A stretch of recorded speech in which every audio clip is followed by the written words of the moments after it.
Muy buenas tardes, apenas en punto de las 12 de este día miércoles 8 de febrero del 2023.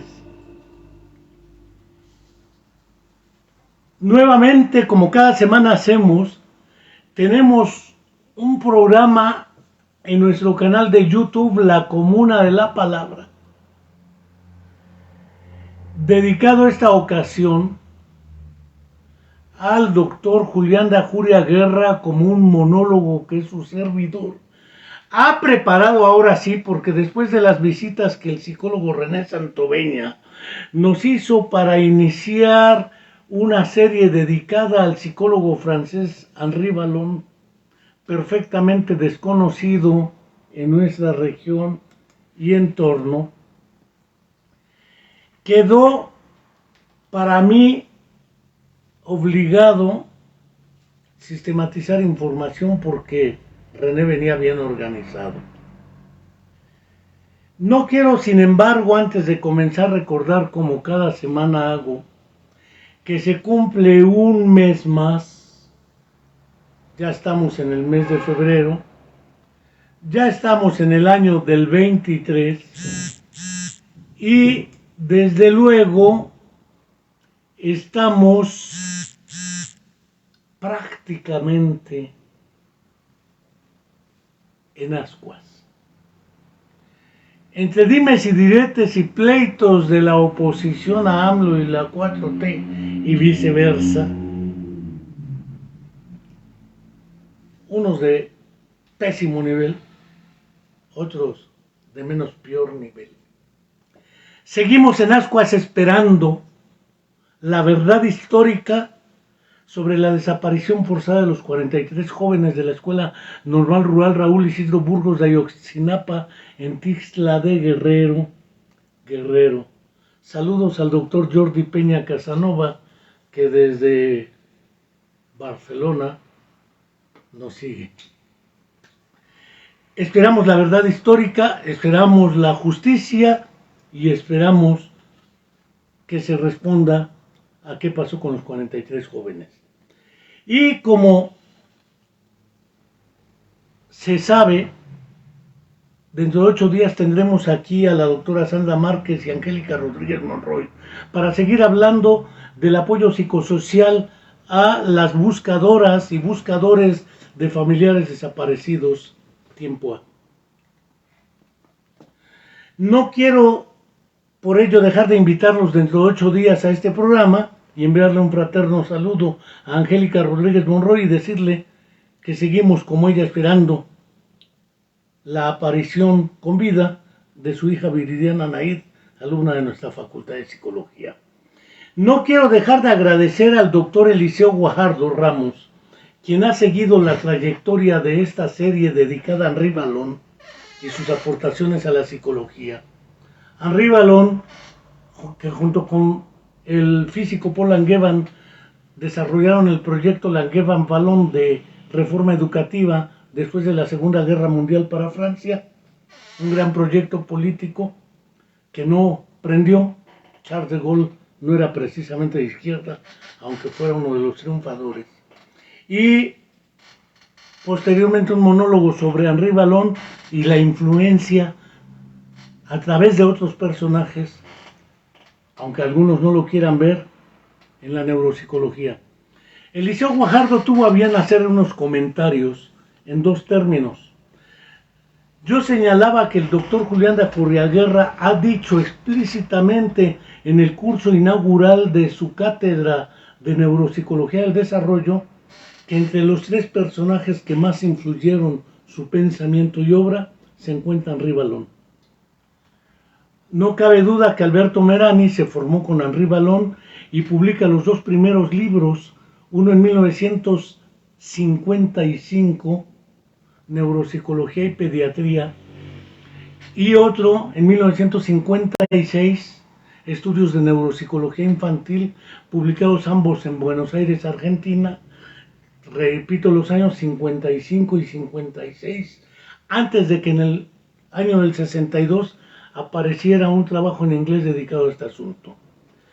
Y señala que no por aparecer la palabra neuropsicología en los libros, existe la neuropsicología.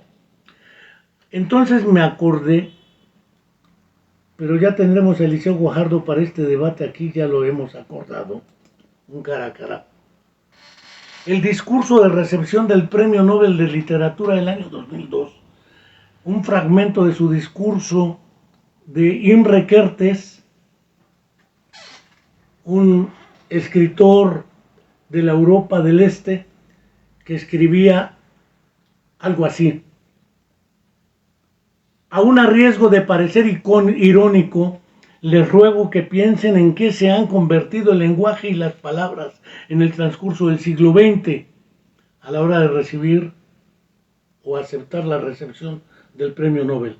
Considero probable que el descubrimiento más importante y estremecedor de los escritores de nuestro tiempo es que la lengua, tal como la hemos heredado, léase el idioma, no el lenguaje, de una época cultural anterior a la nuestra, es simplemente incapaz de representar los procesos reales, los conceptos que en otros tiempos eran inequívocos.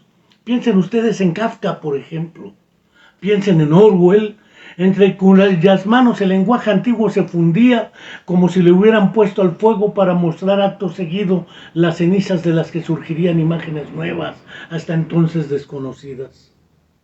Un poco siguiendo esto me dio por escribir un verso que decía: hay palabras que aún no nacen y cuánta falta hacen para señalar ciertos hechos que no encuentran las palabras para ello. Y agrega en su propio libro Imre Kertész un instante de silencio ante el paredón, el holocausto como cultura, en su primer capítulo Patria, Hogar, País. Hay palabras que ya no podemos pronunciar con la imparcialidad con que tal vez las empleábamos antes. Existen incluso, dice Kertész, palabras que en apariencia significan lo mismo en todas las lenguas, pero que la gente pronuncia en cada una con otro sentimiento y otra asociación de ideas. A mi juicio, continúa Kertész, el acontecimiento más grave y quizá no del todo valorado de nuestro siglo XX es que el lenguaje se contagió de las ideologías y se convirtió en algo sumamente peligroso. Cuando se discutía si la realidad existe objetivamente más allá de la subjetividad humana. Wittgenstein, continúa Kertész, en sus apuntes publicados bajo el título de Cultura y Valor, señala que en tales casos conviene retirar una u otra expresión de la lengua y mandarla a limpiar antes de usarla de nuevo. Paul Celan, en su discurso pronunciado con ocasión de la concesión del Premio Literario de Bremen, también constata el fracaso de la lengua. Tuvo que atravesar las miles de oscuridades del discurso mortífero. Víctor Klemperer escribió un libro sobre la utilización nacionalista o nacionalsocialista del lenguaje. George Orwell creó a su vez un lenguaje totalitario y ficticio, el Newspeak. En todas partes se dice que nuestros conceptos, tal como los empleábamos antaño, ya no poseen validez. De ahí viene la singular situación de que me pidan que hable de mi propio país y en cambio me embarque en una disquisición sobre la filosofía del lenguaje. Recuerdo esto solamente para señalar que el término neuropsicología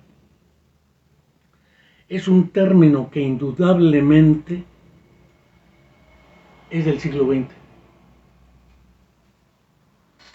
Y tanto los congresos panrusos de psiconeurología de toda Rusia al triunfo de la revolución en 1923 y 1924, primero y segundo congresos panruso, el orden de los factores sí altera el producto porque ellos escribían psiconeurología, no neuropsicología, pero dejémoslo ahí. Quiero señalar que Julián Dajuria Guerra, ante la pregunta ¿quién es Julián Dajuria Guerra? Y quiero dedicar esta exposición al doctor Miguel Krasoyevich Sivas con un profundo agradecimiento y reconocimiento por haber sido quien tuvo la gentileza de brindarme su amistad y durante charlas y diálogos que sostuvimos aportarme información, referencias y documentos que curiosamente se publicaron en Barcelona y no en el País Vasco, que tratan sobre la vida y obra de Julián de Ajuriaguerra. Entre estas refiero el libro de José Miguel Aguirre y José Guimón Ugartechea, el libro de Editorial Arán, Vida y Obra de Julián de Ajuriaguerra, aunque la Editorial Arán es de Madrid y el libro es del 92, el trabajo es de unos colegas que he referido. Y el propio doctor Krasojevich tuvo la gentileza de obsequiarme un boletín de psicología, tomo 42, número 391 del 89, en francés, la enseñanza de Julián de Ajuriaguerra, de una cantidad impresionante de páginas, dedicada a la cátedra de Neuropsicología del Desarrollo impartida en el Colegio de Francia de 1976 a 1981. Esto porque efectivamente Julián de Ajuriaguerra, si nos preguntamos quién era, y me atreví a escribir, es un personaje, vamos, ¿qué digo un personaje? Ya decía el doctor Jordi Peña que es uno de los fundadores de la neuropsicología, y de ello no tengo duda. Es quizá el personaje más importante de la historia de la neurología, la psiquiatría y la neuropsicología francófonas del siglo XX. Fue una persona, dicen los colegas vascos, extremadamente vasco. Nació un 7 de enero del año de 1911 en Bilbao, el País Vasco, España. Hacia el año de 1927, un joven de 16 años se traslada a París para realizar sus estudios de medicina. Para ese entonces España no podía encontrar las condiciones propicias para realizar sus estudios, por lo que se traslada a Francia, que además había salido triunfante como nación de la Primera Guerra Mundial del 14 al 17 y que particularmente salió muy beneficiada con el Tratado de Versalles. Sin embargo, quedó sumamente dañada a consecuencia de los estragos causados por la guerra, observados en destrucción, ruinas, muertos y sobrevivientes con diversas secuelas discapacitantes. ¿Qué era Francia en esa época? Unos pocos años antes que Ajuriaguerra, llega a París un personaje rumano cuyo nombre es Tristán Tzara. Él fue el fundador de un movimiento conocido como dadaísmo, y de ahí creo que viene el nombre de una alumna que tuvimos, Dadaí Astorga, a quien le mando un saludo. Antecedente muy reconocido del surrealismo y del estridentismo, no me voy a meter ahí por mucho. Por su parte, Jean-André Breton había publicado su manifiesto del surrealismo. Ellos y sus adherentes, conocidos como l'enfant sauvage o los niños terribles, en un ambiente de posguerra proclamaban la prevalencia de lo onírico, la libertad del pensamiento más allá de lo razonable. Al parecer, en París, pero no únicamente aquí, la influencia de las ideas de Freud era inocultable e inobjetable. Refiero sustancialmente sus tesis y premisas del recién nacido psicoanálisis. Ello era muy evidente en el campo de las artes, teatro, poesía, ensayo, pintura y sobremanera en el ambiente cultural de la época francesa. Según expresan Aguirre y Ugartechea, citando al propio Julián de Ajuriaguerra, expresan: al ir a París a estudiar medicina, lo hacía pensando y deseando hacer psiquiatría. No existía la neuropsicología y la psicología estaba naciendo y la neurología y la psiquiatría se estaban diferenciando para conocer la anatomía y la fisiología del pecado. En el otoño de ese año de 1927, según narran varias biografías, ingresa a la Facultad de Ciencias para obtener el certificado de primer año de medicina, el PCN, con el propósito de estudiar medicina y luego psiquiatría. Un año después, hacia el 28, ingresa a la Facultad de Medicina, porque era un año preparatorio el 27. Entre los años del 30 y 33, con apenas 22 años, obtuvo su título de doctor en medicina. La tesis lleva un título muy curioso: el dolor. en las afecciones del sistema nervioso, curiosamente con un prefacio del doctor Jean Lermit, con quien progresivamente, entre otros, irá publicando la mayoría de sus estudios y trabajos en neurología, neuropsiquiatría y después psicogeriatría le llamaron otros. Durante su estancia en París no solamente se dedicaba a ello, era amigo de buenos españoles, entre ellos puedo mencionar, por ejemplo, al músico Joaquín Rodrigo, que era ciego, el del famoso concierto de Aranjuez, concierto de Tres Picos, etc. A Jesús Arambarre y al arpista más importante del siglo XX, Nicanor Zabaleta. Cabe destacar el hecho también de que una vez concluidos sus estudios en París y de terminar su carrera y licenciarse en España, primero en Valladolid y luego en Salamanca, de Valladolid le dijeron que se fuera al País Vasco a comer fierro. Sin embargo, no pudo lograrlo porque sus últimos exámenes debieron haberse realizado en el mes de septiembre del año de 1936. Y el 18 de julio de ese mismo año estalló la Guerra Civil Española. Entre los maestros que tuvo Julián de Ajuriaguerra en París, conviene destacar a Joseph Jules Dejerin, André Thomas y Jean Lermit.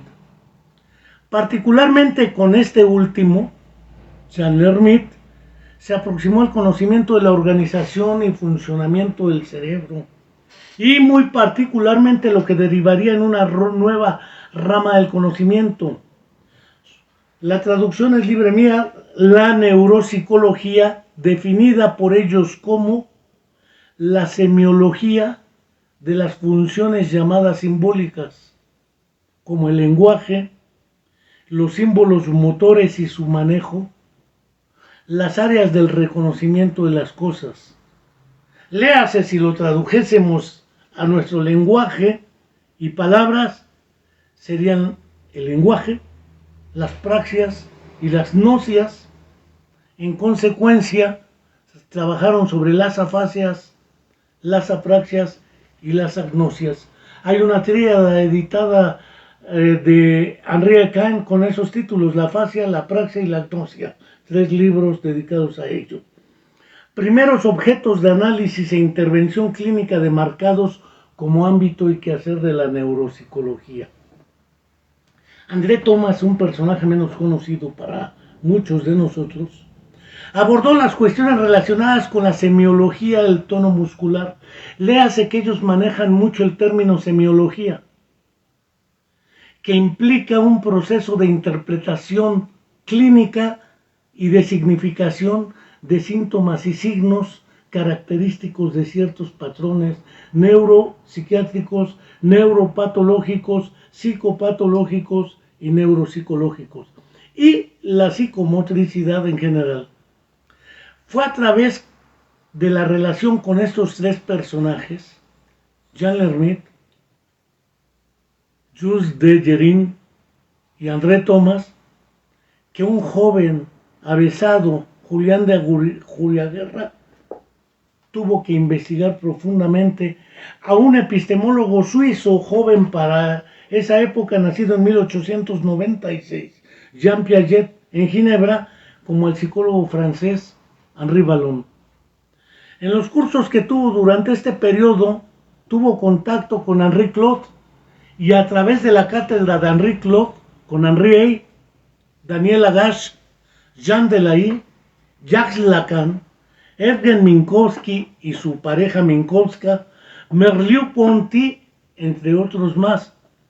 Como vemos, pues, el entorno del desarrollo de la filosofía, el psicoanálisis, la psiquiatría, la neurología, la neuropsicología y la cultura general eran bebidas por el joven Julián de Ajuriaguerra. Y es destacable el hecho de que el grupo que hubiera fundado Henri Ey diseñó la revista que aún en la actualidad lleva el nombre del grupo mismo, La Evolution Psychiatrique, o La Evolución Psiquiátrica, revista que publicó la mayoría de los trabajos de este grupo. Por otro lado, tanto Julián de Ajuriaguerra como sus hermanos todos mayores eran participantes del movimiento euskarrelista, léase nacionalista vasco. De esta manera, durante la Guerra Civil Española, Julián de Ajuriaguerra se integró a los servicios de sanidad en Barcelona, no en Bilbao, como parte del batallón Stalin. En Bilbao estaba su hermano mayor. El propio Julián lo dice así: yo elegí el bando republicano y no quise ir al País Vasco, donde también se luchaba, porque no solo quería defender mi autonomía por la relación con el hermano mayor, Juan, que estaba en el País Vasco, la causa republicana, que era en realidad la legalidad en aquel momento.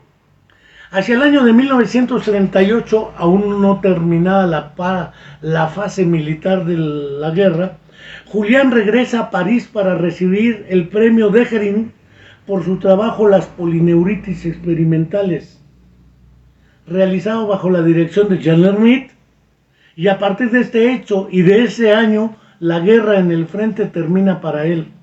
Asimismo, se reintegra a su trabajo como asistente de Jean Lhermitte y André Thomas en Francia. No podía, por razones administrativas y políticas, ejercer plenamente como médico en instituciones públicas o de manera privada. Y además daba comienzo la Segunda Guerra Mundial y otra vez el ejército nazi ocupó París y habilitó un pabellón del Hospital Santa Ana, en el cual se hallaba Julián de Ajuriaguerra para sus soldados. Por otro lado, en el mismo hospital, en los túneles, se ocultaban algunos surrealistas e intelectuales y algunos comunistas que por otros fueron considerados trotskistas. Entre ellos puedo mencionar a Paul Eluard, el poeta, y su pareja Nuche. Por esa misma época llega Julián de Ajuriaguerra a través de los correos de la Resistencia un mensaje muy claro: que sería detenido y muy probablemente fusilado por ser un agente hostil y un comunista peligroso. Siendo buen deportista y dedicado al ciclismo, escapó a Orleans, una ciudad ubicada a 115 kilómetros, poco más o menos, de París, en la bicicleta.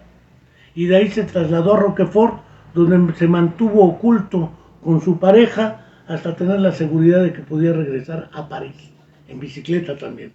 A su regreso se integró de manera informal, es decir, por la libre, porque no estaba en ningún batallón, a la Resistencia dentro del propio hospital. Al llegar el día de la liberación, Julián había militado en la Resistencia del año del 42. Él mismo se expresaba de este modo para explicarlo: yo creo que, en conjunto, es muy difícil ser reaccionario y ser un buen psiquiatra o un buen neuropsicólogo o lo que gusten ustedes. Pero ¿qué se entiende por reaccionario? Otra vez las palabras. Hay gente que forma parte de partidos que quizás estén considerados como de derecha y son extremadamente liberales, y que pueden ser muy válidos y que entienden al hombre en un sentido que les es particular. Y hay otros que, siendo de izquierda, no están luchando por la libertad. Yo no tengo problemas de ese género. Yo tengo mis convicciones personales y cuando se impone el momento de comprometerse, no hago un discurso.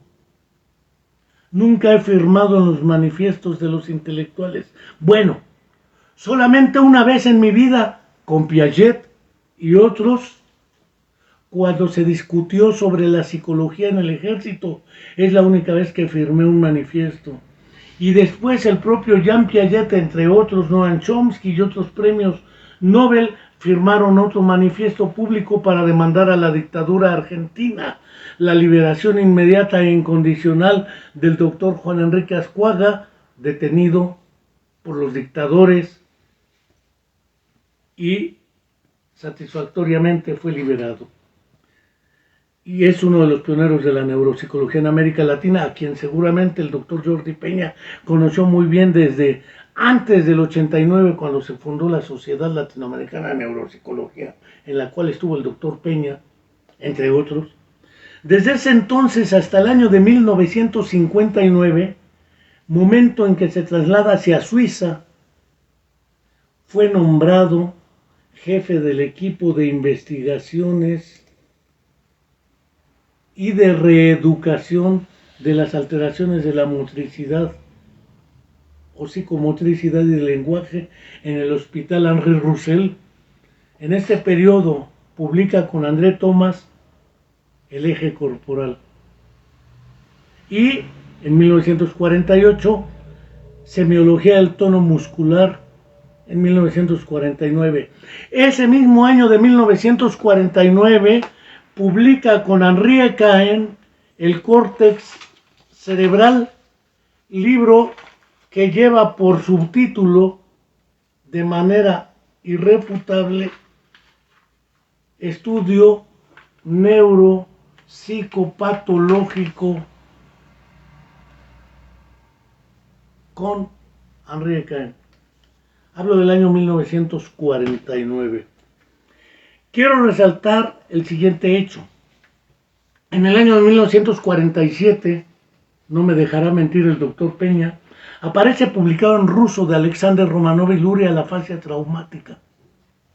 Posteriormente editado bajo el título Cerebro y lenguaje, que desde el año de 1959 empezó a reelaborarse para publicarse en 1967 en Barcelona, España, bajo el título de Cerebro y lenguaje. Este libro, el del 47, es considerado tanto en la Source como fuera de tal nación como el primero que habla de la neuropsicología de manera explícita.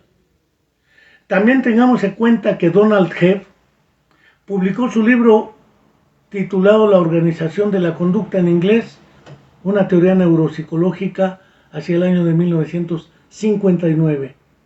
Es decir, 10 años después de Ajuriaguerra y Cahen, 12 años después de Luria. Hay un libro que se llama, en español, La organización de la conducta, Madrid Debate, del 85, que es su traducción al castellano. Unos pocos años antes, en Argentina, la editorial Alfa, en el año del 55, publica el libro de Sergio Levi, Elementos de Neuropsicología Infantil, con una traducción, introducción y notas de Alberto Leónidas Merani. Y un año después, el mismo sello editorial del mismo Alberto Merani coordina, edita y publica el libro Neuropsicología y Pediatría. Estos son, según mi saber, los primeros libros publicados sobre esta disciplina del conocimiento. Con ese título, ese término, y ocupando la segunda posición temporal, el texto de Ajuriaguerra y Cahen. ¿Qué es el córtex cerebral? Estudio neuropsicopatológico. Siendo este uno de los primeros, en realidad dijéramos el segundo,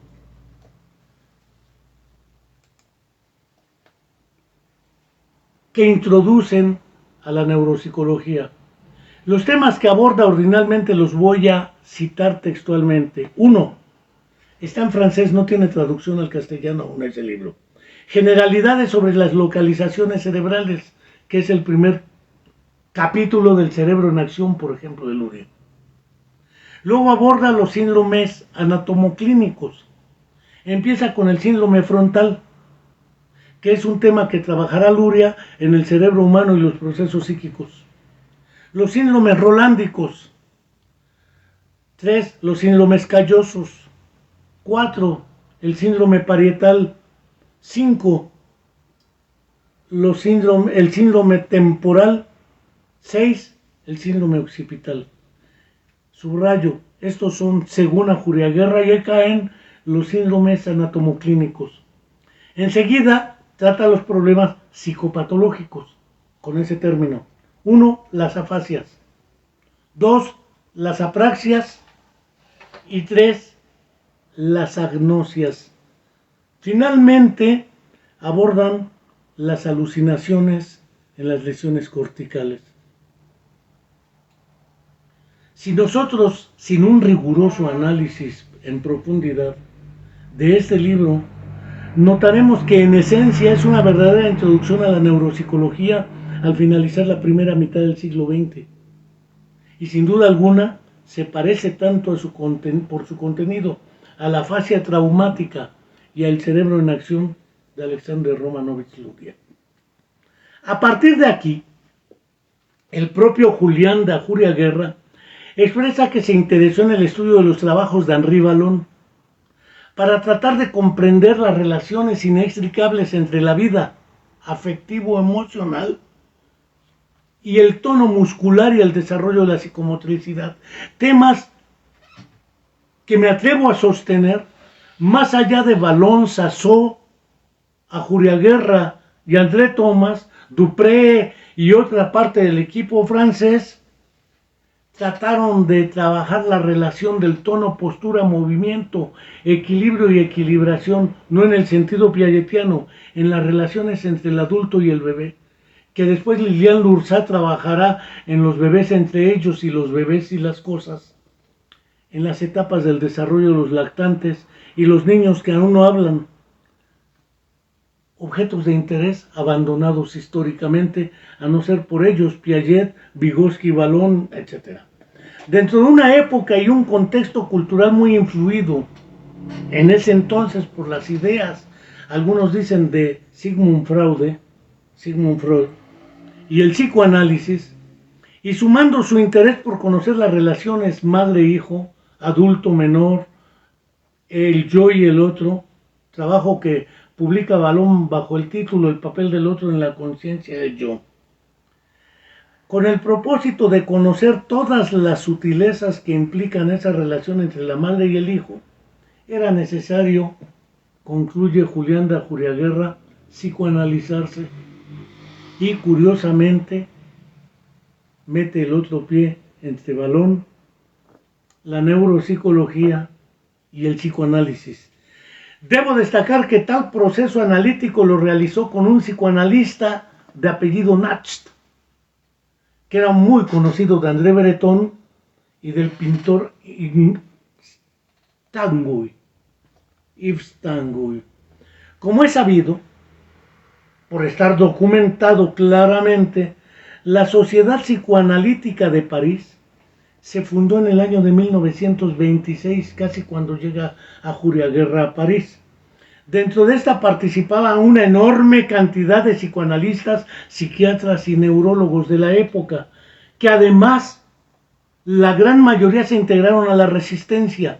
Quizá ello también contribuyó a que el psicoanálisis gozara de un prestigio impresionante en gran parte de Europa y particularmente en Francia, además del origen judío de Freud y de muchos de la Asociación Psicoanalítica de Viena.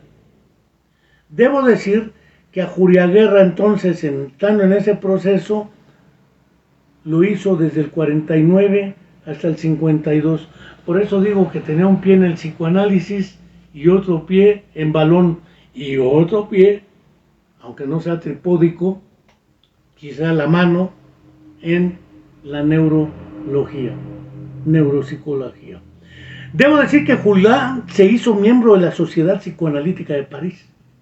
Y como también es conocido porque Lacan lo hizo público, algunos pocos años antes Jacques Lacan, junto con Daniel Lagarde, promovió una escisión de tal Sociedad Psicoanalítica de Francia y fundaron la Sociedad Francesa de Psicoanálisis.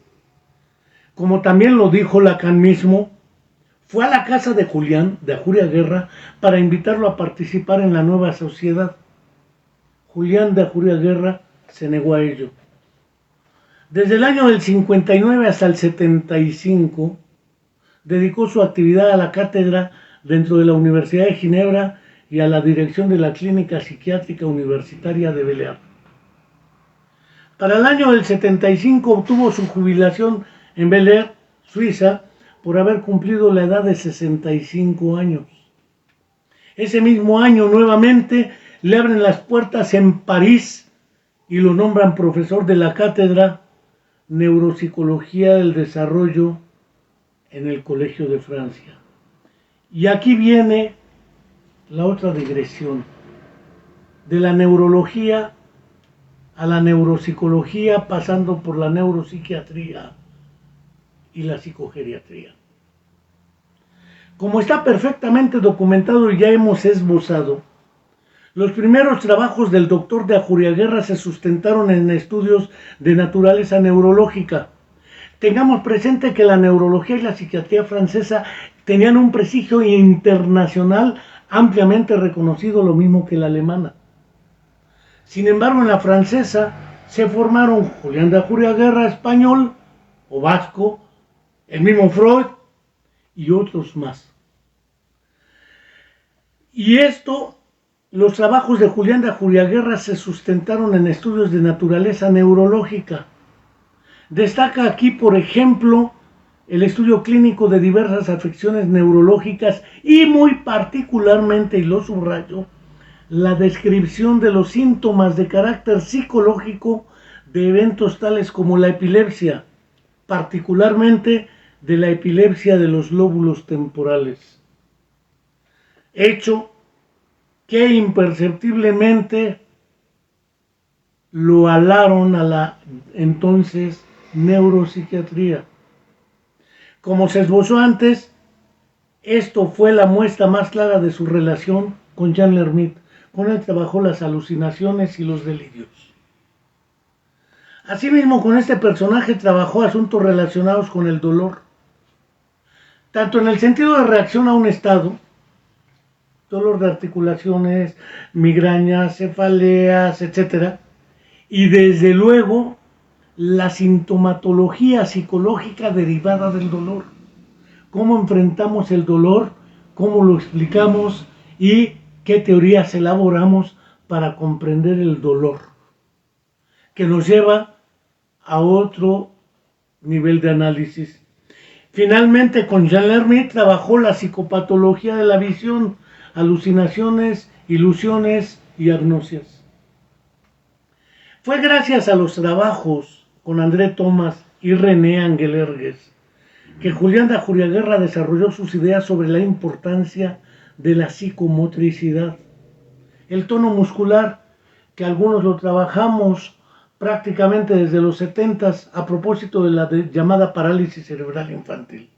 La postura, la actitud, el equilibrio y el movimiento como clínicos, no como lo hubiera hecho Piaget, por ejemplo, en El nacimiento de la inteligencia en el niño, que trata las nociones de objeto, espacio, tiempo y causalidad a partir del movimiento, la postura, el equilibrio y otro tipo de comportamientos. Como clínicos se aproximaron a las cuestiones relacionadas con la semiología de las alteraciones del tono, la postura, la actitud, el equilibrio y el movimiento. Desde la compensación hasta la sustitución, que son dos categorías sobre las cuales Vygotsky insistirá demasiado. Es, sin embargo, con Henri Ekain y René Angelergues, con quienes en realidad llega la neuropsiquiatría, a la psicogeriatría y a la neuropsicología.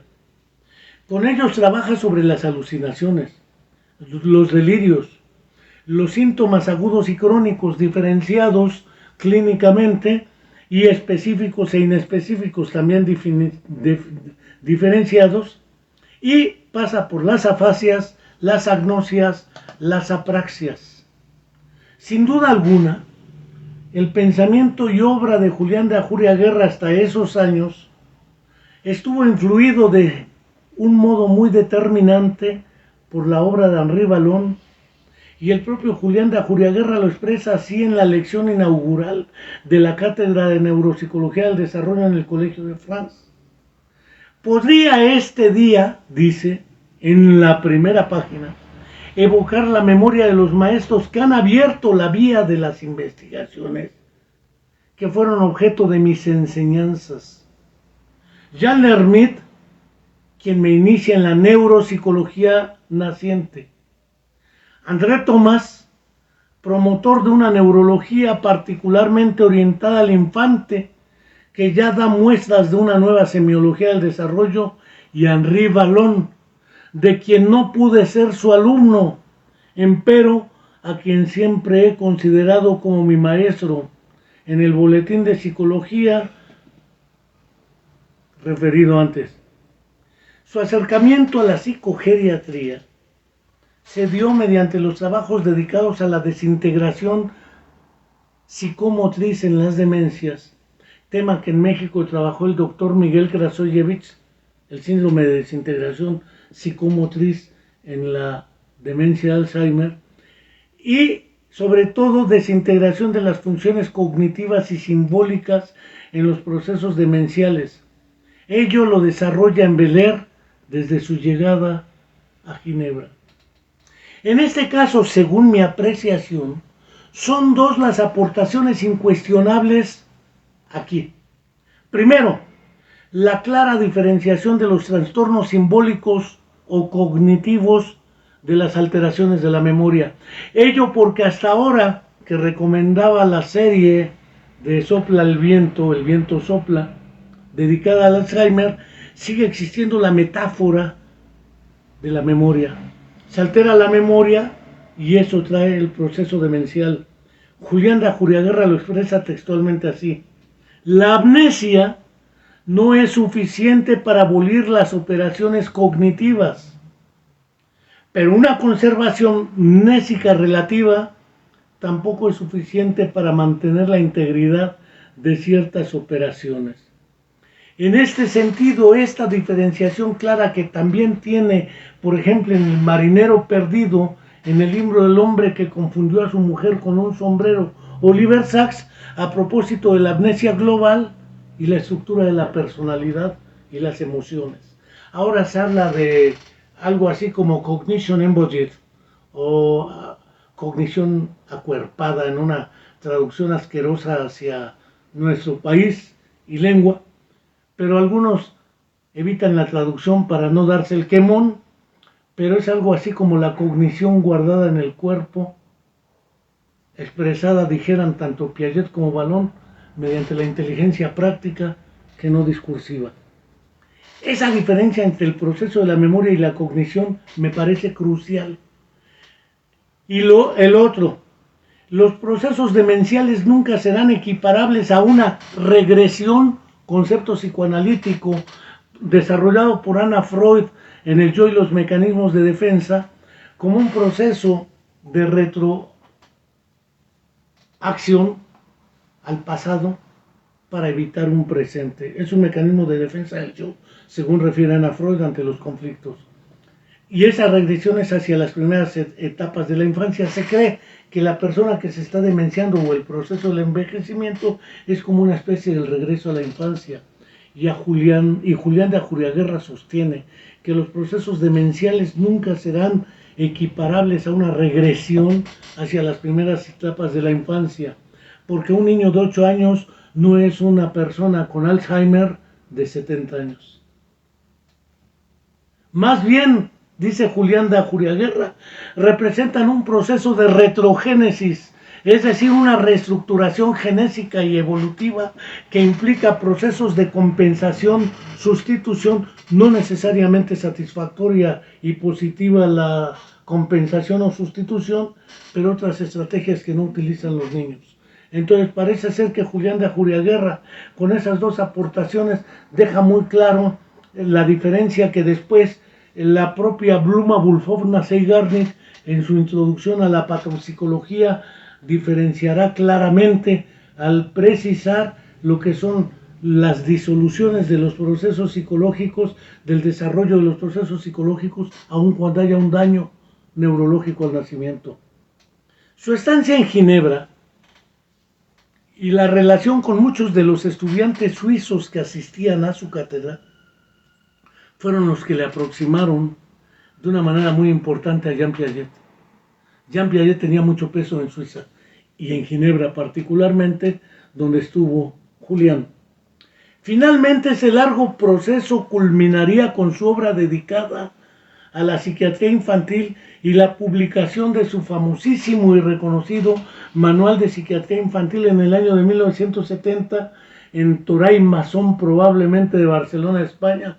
También no me dejará mentir el doctor Jordi, Yo aquí hablo de pura memoria patológica que no beneficia mis procesos cognitivos, ya lo dijo Julián de Ajuria Guerra. Una cosa es una y otra es otra. Trabajo que tuvo enorme influencia en América Latina y particularmente en todos los servicios de educación especial y educación diferenciada para casi toda América Latina. Después salieron 2 manuales de psicopatología del niño y del adolescente, también en Toray Mazón de Ajuria Guerra. De ahí viene entonces la cátedra de neuropsicología del desarrollo en el Colegio de France. La neuropsicología del desarrollo es un concepto que aún no entiendo nítidamente. El colega español, a quien probablemente conozca muy bien, el doctor Jordi Peña, el doctor Juan del Val, que se hizo en Ginebra con Jean Piaget, entre otros, Barbelín Helder, Rolando García, me comentaba que él tomó algunas de esas cátedras o lecciones de Julián de Ajuria Guerra, pero yo siempre tuve la duda de por qué no hablar de neuropsicología genética, es decir, explicar los procesos desde sus orígenes, porque es lo que hace de Ajuria Guerra siguiendo a Balón. Pero él utiliza el término de cátedra de neuropsicología del desarrollo, que por lo demás no lo sugiere él, lo sugiere el Colegio de France. La neuropsicología del desarrollo, según expresa en su lección inaugural Julián de Ajuria Guerra, tiene como propósito esencial abordar el importante problema de las relaciones entre la fisiología del sistema nervioso con la psicología, pero tomando en cuenta las nociones de génesis y desarrollo, porque ni la memoria, ni la atención, ni el lenguaje, ni el pensamiento, ni la solución de problemas, ni la orientación selectiva de la actividad, pomposamente denominada ahora funciones ejecutivas, surgen así como así. Deben tener un origen y un desarrollo, y relaciones inter e intrasistémicas. Y dice de Ajuria Guerra categorías que permiten comprender que debe admitir que el ser humano adquiere gradualmente mayores grados de libertad desde su nacimiento hasta su etapa adulta, en la cual hace uso de la inteligencia y de su capacidad para analizar, comprender, interpretar y decidir u optar.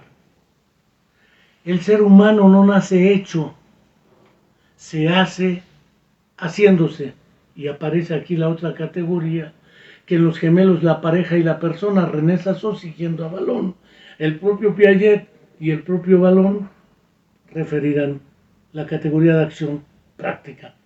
Se trata aquí de recuperar además la infancia, los orígenes y el desarrollo en un contexto histórico y cultural, siempre omitidos u olvidados.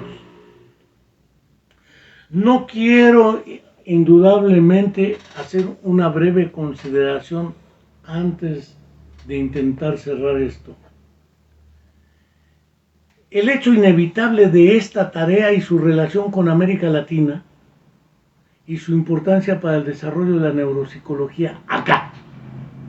Porque Eliseo Guajardo me decía que en un trabajo inédito que Marta Suárez le acercó a él por allá en la década de los 70s, hacia finales, escrito por Luria, donde dice que deliberadamente la neuropsicología, por lo menos en la SUS, se desarrollará al término de la Segunda Guerra Mundial, 49-50, hacia adelante, con la deliberada intención de armarla. Es decir, si yo he dicho que Merani publica en el 55 esos 2 trabajos, dice él, no es suficiente que aparezca la palabra para pensar que objetivamente exista. ¿Cuál es la influencia de Julián de Ajuria Guerra en América Latina a través de esto? Tengamos presente que con él y varios de sus colegas, Degerin, Lermit, etc., se relacionaron, entre otros el psiquiatra argentino Jorge García Badaraco, quien publicó al lado del doctor Julián de Ajuria Guerra un trabajo titulado las terapéuticas de relajación en medicina psicosomática. Jorge García Badaraco estuvo realizando sus estudios de especialización en Francia y en Ginebra, juntos en el servicio de relajación corporal del Hospital de Santa Anne en París. Ajuriaguerra y García Badaraco estuvieron trabajando allí y además participando de la Asociación Psicoanalítica de Francia. Y debo decirlo, Jorge García Badaraco regresó a Argentina, ahí desarrolló todo el modelo y feneció en Argentina. Por su lado es ampliamente reconocido que el doctor Carlos Mendilajarzu y Célica de Mendilajarzu, en el Instituto de Neurología de Montevideo, este dato sería bueno que lo tomara Eliseo Guajardo Ramos, en el año de 1958 crea el Laboratorio de Afecciones Córtico-Cerebrales. Este pionero de la neuropsicología latinoamericana realizó su actualización mediante viajes recurrentes a Francia y a Ginebra, primero entre los años 2000, del 52 al 53, donde vivió los avances de la neuropsicología francesa a través de Julián de Ajuriaguerra y Henri Cahen, a quienes invitó a venir a Uruguay. Y vinieron. Estos viajes continuaron prácticamente por ellos hasta el año de 1972. Fue miembro del equipo fundador del grupo de afasiología en Verona, Italia. Y en el año del 66 finalmente publica en 5 volúmenes en Montevideo, entre los años de 1958 y 1970, a partir de 2 años después de los de Merani, sus estudios neuropsicológicos.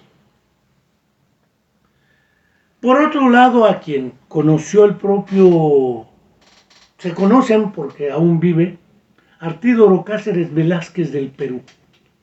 Pionero de la neuropsicología en Perú, viaja a Francia en el año de 1961 con el propósito de especializarse en neuropsiquiatría y neuropsicología, y en el Hospital Santa Ana, otra vez, establecen relación con Julián de Ajuriaguerra, Henri Cahen, Jean Lermit, Ángel Ergues y otro colega, creo que es de Barcelona, Barraquer Bordas. A su regreso a Lima, trabajó en el Hospital Neurológico Santo Toribio. El Santo Toribio nunca me ha gustado, el Toto. Podría ser Santoribio. Hoy Instituto de Ciencias Neurológicas J.U. Treyes, y fue fundador del Instituto de Neuropsicología y Patología del Lenguaje de la Sanidad de las Fuerzas Policiales del Perú, y fue también fundador del Instituto Peruano de Neuropsicología. Y naturalmente desde aquí le mando un fraterno abrazo y un saludo al doctor Artidoro Cáceres Velázquez, uno de los pioneros de la neuropsicología. Él organizó 3 eventos en Lima e invitó a Henri Cahen, a Jean Lermit, a Ángel Ergues, entre otros, a hablar de neuropsicología y alteraciones del lenguaje.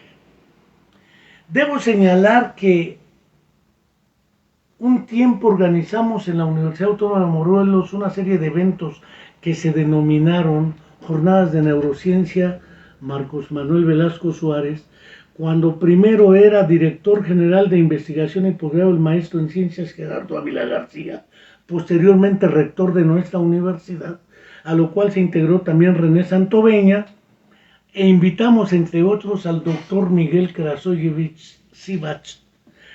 Nos hicimos muy amigos de él, particularmente fue él quien me contó toda esta trayectoria, esta trama, y me acercó gran parte de lo que he utilizado aquí para esta exposición. Se formó en psicoanálisis, neuropsiquiatría y psicogeriatría, textualmente me lo dijo así, con el doctor Julián de Ajuriaguerra, porque tomó el curso completo de 5 años de la Cátedra de Neuropsicología del Desarrollo en el Colegio de Francia. Penosamente el doctor Miguel Krasoyevich ya falleció, pero creo que a él le debo en parte toda esta exposición y este chorotote. Y como vemos, pues, El propósito no es decir que Henri Vallon haya creado la neuropsicología francesa. Sería un exceso y un equívoco impresionante. Tampoco se trata de decir que es el aporte más importante de Henri Vallon. Henri Vallon, sobre todo, fue un creador de la psicología genética y del niño, y Piaget mismo lo decía. Si quieren saber de psicología del niño, estudien a Vallon. Yo no soy psicólogo, soy epistemólogo. No quiero tampoco dejar de señalar que estos son elementos que contribuyen a la construcción. Cuando regresa de Moscú, el doctor Alfredo Ardila, también ya fallecido, muy recientemente, regresa primero a la Javeriana de Bogotá, después regresa a la UNAM y con Fegio Ostrowski se dedican a una amplia producción editorial y académica. No quiero tampoco dejar de señalar que a partir de estos trabajos, desde antes ya venía trabajando el doctor Juan Enrique Azcuaga, quien por lo demás, o a él le debemos el nombre de mi hijo Juan Enrique, entre otros. Y debo decir que él fue también quien nos habló de Julián de Ajuriaguerra, Ángel Ergues, Ekaen y otros. Uno de los pioneros fundamentales de la neuropsicología en América Latina. Y no porque esté presente, porque la mayoría de las primeras traducciones y aproximaciones que nos llegaron a Alexander Romanovich Luria, aparte de Arturo Osvaldo Di Stéfano de Argentina, de Juan Enrique Azcuaga, no tengo ninguna duda, los trabajos de Mirando hacia atrás, editorial Norma de Madrid, España, si la memoria no me falla, traducción de Jordi Peña Casanova, Fundamentos de Neurolingüística, Toray Mason, traducción de Jordi Peña Casanova. Nos fueron llegando, además de los propios trabajos de Jordi Peña Casanova, una aproximación a la neuropsicología y sin duda su importancia para América Latina es fundamental. No he señalado a Jordi Peña como ser parte de la égida derivada de Julián de Ajuriaguerra porque lo desconozco, no porque diga que no haya bebido de esas aguas, pero lo desconozco. ¿Y quién mejor que él para comentar esto? Quiero agradecer a todos los que estuvieron viendo y escuchando esta perorata. Espero que haya sido interesante, por lo menos, seductora y atractiva para seguir buscando información a este respecto por la gente interesada. Y reitero la invitación a seguir suscribiéndose e invitando a sus conocidos a suscribirse a nuestro canal sin fines de lucro de la Comuna de la Palabra y Spotify. A nuestros canales de la Comuna de la Palabra en Spotify y sobre todo en YouTube. Hasta la próxima, muchas gracias y saludos.